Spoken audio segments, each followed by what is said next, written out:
believe dito sa abroad, masasabi natin na lahat ng nagtatrabaho sa abroad ay isa yung inspirasyon, matustusan yung pangangailangan ng pamilya mo. Pero hanggang saan ba talaga yung tamang limitasyon sa pagtulong? Alam ko po na maraming mga tao na mali kasi lumalagpas sa limitasyon yung pagtulong. Actually, yan po yung story na mapag-uusapan natin sa Be Empowered program natin. Ngayon, kung hindi nyo pa po na-share yung link, please, pa-share ng link ng program na ito.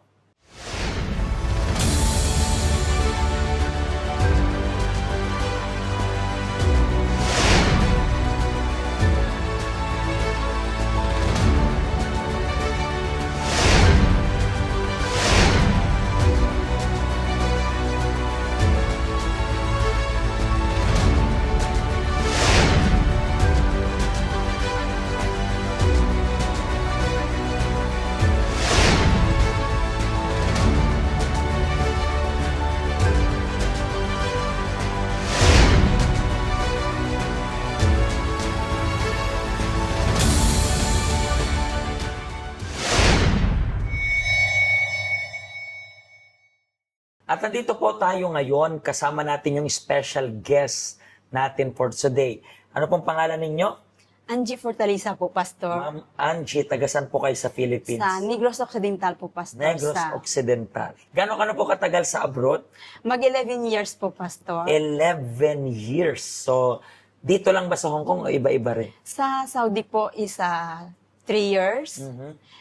Dito po sa Hong Kong is mag-8 years na po. Okay, so, ang una mong pinag-abroadan is yung sa Middle East. Opo. So, anong reason mo, paano nabuo sa isip mo na hindi, mag-a-abroad ako? For my future. At saka sa pamilya ko po, makatulong sa parents ko sa pangtustos ng mga kapatid ko po sa pag-aaral. Ikaw po ba yung panganay? Hindi naman. Pangatlo po. Pangatlo? Pero ng responsibilidad ko po yung lahat. Bakit? Kasi po after ko po nag-graduate, nagtrabaho po ako ng Manila. 18 years old po ako. Nag-8 years po ako doon.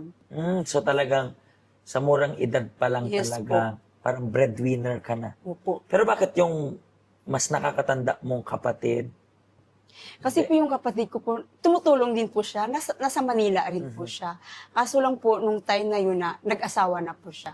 So talagang basically ikaw yung parang single that time. Yes. So kinarga mo na agad tong responsibility na to. At I believe di madali, di ba? Hindi po Hindi madali. madali. So una mong abroad is, saan nga po ulit? Sa Middle East. Saan po, sa Middle Saudi. East? Sa Saudi. And bakit Saudi naman yung pinili mo? Kasi po, nirecommend lang po ako ng pinsan ko. Dahil po, hindi po sapat yung ang sahod ko dito sa amin doon sa city. Kaya nag-ano po ako na mas pinili ko po na nag-okay po ako sa kanya at nagpaalam naman din po ako sa amo ko. Yun po. Pumayag ako. Pumayag ka nun. So, within 3 years mo doon, okay lang naman yung amo mo? Okay po yung amo ko, pero doon po nakaranas po ako nung takot. Dahil po yun sa ano ko po, doon nag-umpisa po yung sa paso ko. Nagkaroon po ako ng paso sa ano ko po, sa dito ko po sa braso ko. Ano? Paso. Okay. Paso po yung nagluluto po Okay, kasi okay. ako ng pagkain nila para sa mga bisita. Tapos, So, nung napaso po ako, after 2 days po, nakita po ng amo kong lalaki yung paso ko. So, hindi ko po expect na habang naguhugas po ako ng plato, na hinawakan niya po yung paso ko, at saka ginanong ko po agad kasi bawal yun. Hindi ko po accept na ginanon niya kasi parang iba. Tapos po doon, nanindig po yung mga balahibo niya, nung amo kong lalaki. At doon po, habang po ako naghihiwa ng mga ingredient po sa lutuin ko, umiikot-ikot po siya sa kusina. Hanggang po sa niyakap niya po ako. Yung niyakap niya na po ako, hindi niya na po ako pinakawalan. Tapos po, nag-offer po siya sa akin kung kahit kailangan ko ng pera, gusto mo ng pera, bibigyan kita. Pero ang gusto niya po, is may mangyari sa amin. Pero hindi po ako pumayag. So hindi niya pa rin po ako sinantanan. Ang tagal po ng ano niya sa akin, abot po ng sobrang kalahating oras. Hindi niya po Kaya ako hindi ka binatawan. pinakawalan. Opo, kasi nung time na po yun, wala po yung mga kapatid niya nasa trabaho. So nagkaroon siya ng chance na gano'n. Parang, So, okay. nabigla po talaga ako doon. Kaya, kumbaga bumalik po yung phobia ko, yung takot ko sa ganong sitwasyon. Mm.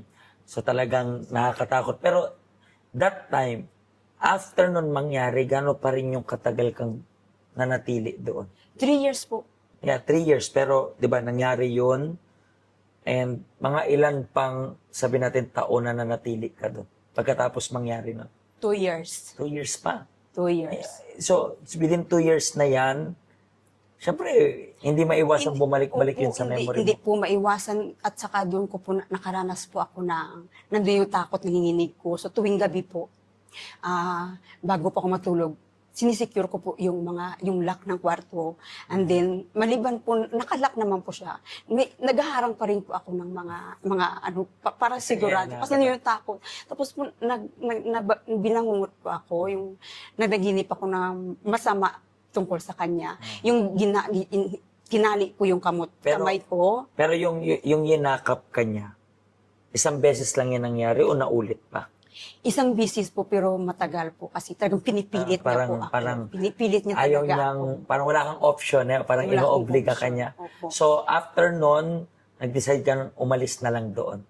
O Opo. tumakas. Hindi po akong umalis. Pa rin po ako, tinuloy ko pa rin yung Yung trabaho. kontrata mo hanggang sa, Opo. okay. And bumalik ka na sa Philippines. Siyempre, ayaw mo na doon bumalik pa. Opo, after 3 years ko po, hindi na ako bumalik. Kasi sinasabi ko po sa sarili ko, sumpa ko sa Saudi. Ayaw ko nang balikan. So, bakit naman Hong Kong yung next na napili mo?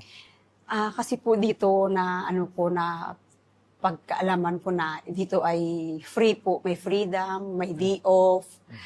And Kung ano yung wala doon. wala doon nandito dito. po. And so far, nakailang amo ka na rin dito? Pangalawa po. Yung Na-terminate po ako sa una, 5 Sa months una. lang po 5 ako. months ka lang? 5 months po ako sa Pero una. teka lang, paano yung heaviness niyan? Kasi doon sa Saudi, sabi natin, nakaka-trauma yung nangyari. Tapos yung Opo, paglipat mo naman dito, kung doon di uso yung terminate dito, mati-terminate ka. Opo. So, paano yung impact nun sa loob mo naman? Masakit po sa akin. Nasisimple po, ang hirap pag dito termination pag wala ka pong trabaho. So, Pero kailangan mo umuwi na kailangan naman. pong umuwi po ng Pinas pag Tapos na-termination. panibagong gastos na Tapos naman. panibago po. Pero and then, after nang na-terminate ka, nandito ka na sa pangalawang amo, gano'n ka nakatagal sa kanya? Almost 7 years po, Pastor. 7 7 years. years and 5 months. Tagal-tagal na rin. Pero Opo. sa lahat ng experience mo dito sa abroad, ano yung naging pinaka-challenging mo na situation? Yung sa pamilya ko po, Pastor, kasi ako po ay napaka-generous pagdating sa pamilya. Bigay po sa mga kapatid, sa mga pamangkin ko po, bumibili pa ako ng mga needs nila. Tapos po, hindi po ako magbigay, nakakarinig po ako ng masasakit na mga salita. At doon po na Iniisip mo na ano Iniisip- sasabihin nila, di ba? iniisip nila po. Tapos nandun po yung takot ko, kung ano po yung sasabihin ng pamilya ko pag hindi na po ako nagbigay yung tuluyan na talaga po na ano. Pero naranasan mo rin ba na kung gustong-gusto mong makapagbigay tapos wala ka mabigay and then uutang ka na lang? Opo, narasan ko po. Actually po, Pastor, every year po ako nangutang. Opo, para lang po maipadala sa kaila, may paano lang po sa tao na ipaghanda sa birthday, yung ganun po. Kahit ang hirap na ng Ang sitwasyon hirap dito. na sitwasyon po dito. So parang, Opo. actually yan yung, alam ko, medyo matagal ka na dito sa Hong Kong. Alam mo na yun yung karamihan ng problema ng mga tao dito, di ba? Opo. Gusto kasing ipakita na mapera, Opo. gusto kasing ipakita na may pera ako, and then nag-end up na nagiging baon sa utang. And then paano ka nakapunta dito sa health center? Through evangelize po. Pero mga gano'n ka na rin katagal ba dito? 3 years na po ngayon. 3 3 years po ako ngayon. So within 3 years na to, ano na yung mga natulong sa'yo ng health center? Natulong po sa akin ng help center. Dito ko po natutunan kung paano patawad. At saka dito ko puro na tutunan na overcome yung mga challenge sa pamilya ko. Dito ko puro nahanap yung strengths, kung paano ko po i-overcome yung takot, yung emotion, at saka po yung anxiety. Yun po. How about yung trauma? Siyempre, di ba? Nawala na po yung trauma, Nothing. Pastor, dahil po sa mga, ano po dito, sa mga practical Kasi- teaching. Basically, kahit sabihin natin na wala ka na sa bansa na yun, dala-dala mo pa rin yung remembrance nun eh. Parang ngayon nga, napaka-interesting kasi ngayon kaya mo na siyang Kaya ko na ikwento sa eh. Ikwento, magpanan no? po. So, basically, ibig sabihin, kung kaya mo na makwento, kasi naka-move on ka na. Yes At po. yun yung natulong sa iyo ng health center, Opo. 'di ba? So, ganun rin po yung gusto natin na sabihin sa inyo. Siguro na as of now, na-traumatize ka rin ng isang sitwasyon, na-depress ka yung mental health mo, hindi na 100%. So, gusto namin na pumunta ka sa health center namin. Yung health center namin, tuturuan kayo kung paano kayo makamove on. Siguro, not concerning about your employer, but concerning about your family, concerning about maybe your relationship, na naging traumatized ka siguro. So, punta ka po dito. May proper guidance kayong matatanggap.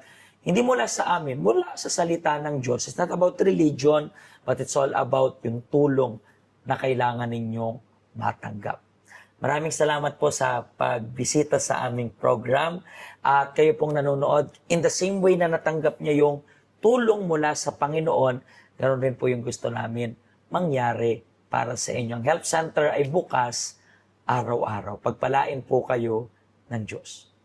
Hello, ako po si Pastor Joshua dito po sa UCKJ Health Center dito po sa Hong Kong. At yung mga napanood nyo pong testimony ay mga testimony ng mga OFW dito sa Hong Kong. Pero I believe makaka-relate rin naman kahit nasaan po kayong bansa. Basta OFW. Ang health center po natin ay walang pinipiling religion. Base na rin po sa name, Health Center. Kung kailangan nyo po ng karagdagang information, nandito lang po sa baba lahat ng information na kailangan ninyo. Kontakin nyo lang po kami at magiging masaya po kami na matulungan ka, ma-assist ka, nasaan man po kayong bansa. Pagpalain po kayo ng Diyos.